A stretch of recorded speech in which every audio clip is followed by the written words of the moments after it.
আমার রান্নাঘরে আপনাদের সকলকে জানাই স্বাগত। শীতকাল মানেই যেমন পিঠে পুলি পাটিসাপটা, তেমন শীতকাল মানেই নলেন গুড়ের পায়েস। আর জন্মদিন হোক বা বিশেষ কোনো অনুষ্ঠান, পায়েস কিন্তু থাকতেই হবে। তাই আজ আমি তৈরি করে ফেলব নলেন গুড়ের পায়েস। তাহলে চলুন বানিয়ে ফেলি। পায়েস তৈরি করবার জন্য আমার অবশ্যই লাগবে দুধ। তাই আমি এখানে 3 প্যাকেট দুধ আর বাড়িতে কিছুটা দুধ ছিল তাও নিয়েছি। আর নিয়েছি প্রায় 200 গ্রাম মতো গোবিন্দভোগ চাল, কিছুটা কাজু বাদাম, কিছুটা কিশমিশ, নিয়েছি 1 বাটি মতো চিনি আর বেশ খানিকটা পাটালি গুড়। এবার সবার প্রথমে আমি দুধ জাল দিতে বসিয়ে দিয়েছি। আর এখানে কিন্তু দুধের পরিমাণ 2 লিটার। এবার দুধ ভালোভাবে জাল দিয়ে ঘন করে নেব। মনে রাখবেন, পায়েসে দুধ যত ঘন হবে পায়েস কিন্তু খেতে ততই বেশি সুস্বাদু হবে। তাই দুধ ভালোভাবে জাল দিয়ে ঘন করে নেবেন।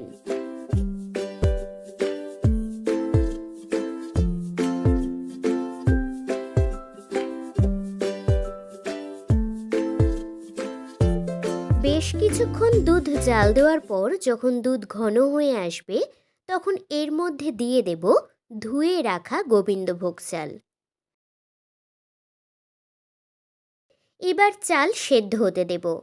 আর একটা কথা বলে রাখি, আপনারা যদি চান তাহলে চালের মধ্যে সামান্য পরিমাণে একটু ঘি মাখিয়েও রাখতে পারেন।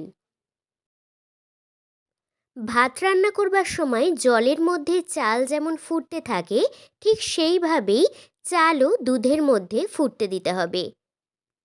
আর তেমনভাবেই যখন ফুটতে থাকবে তখন তার মধ্যে দিয়ে দিতে হবে চিনি। আর একটু চিনি মিশিয়ে নিয়ে দিয়ে দেব বেশ খানিকটা পাটালি গুড়। আর ভালোভাবে নাড়তে থাকবো যাতে গুড় খুব তাড়াতাড়ি গলে যায়। আর যেহেতু এটা নলেন গুড়েরই পায়েস, তাই চিনির থেকে গুড়ের পরিমাণ কিন্তু অবশ্যই বেশি দিতে হবে। আর আপনারা চাইলে চিনি কিন্তু নাও দিতে পারেন, তবে আমি একটু চিনিও ব্যবহার করেছি। আর আমি কিন্তু পায়েস খুব একটা ঘন তৈরি করিনি, কারণ পায়েস যখন ঠান্ডা হয়ে যাবে তখন পায়েস অনেকটাই ঘন হয়ে যাবে। তাই বেশি ঘন হয়ে গেলে পায়েস আবার খেতে ভালো লাগে না। দেখুন, গুড় কিন্তু সবই গলে গেছে, তাই পায়েসের কালারও চেঞ্জ হয়ে গেছে। এবার এর মধ্যে দিয়ে দেব কাজু বাদাম আর কিশমিশ। এবার গ্যাসের ফ্লেম হাইতে রেখে 2-3 মিনিট মতো একটু জাল দিয়ে নামিয়ে নেব। দেখুন, খুব সহজেই তৈরি হয়ে গেছে আমার আজকের রেসিপি নলেন গুড়ের পায়েস। আপনারা কিন্তু বাড়িতে বানিয়ে অবশ্যই ট্রাই করবেন। আর আপনাদের সাথে আবার দেখা হবে পরের দিন নতুন কোনো রান্না নিয়ে।